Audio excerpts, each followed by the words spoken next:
বন্ধুগণ, মোহাম্মদী জ্ঞান, আমি আবারও বলছি, মোহাম্মদী জ্ঞান কাকে বলে? যেই সকল ব্যক্তিদের জন্য যেই কারণে জাহান্নামের দরজা খোলা থাকবে, দেখুন তো আপনি সেই কাজগুলি করেছেন কিনা।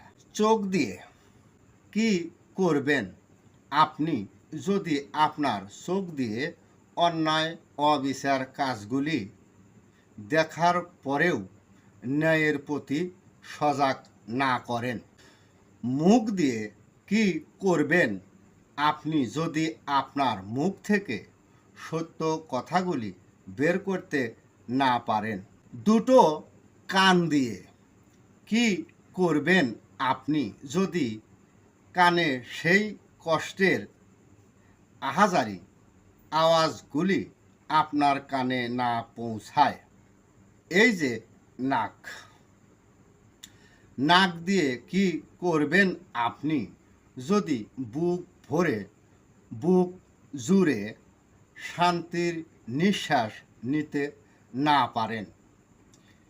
এই চারটা অঙ্গ যিনি নিজের ইচ্ছা ব্যবহার করেন, অর্থাৎ নিজের সুবিধা ভোগ করার জন্য স্বাধীন ইচ্ছা মোতাবেক ব্যবহার করেন, তাহার জন্য জান্নাতের দরজা চিরতরে বন্ধ।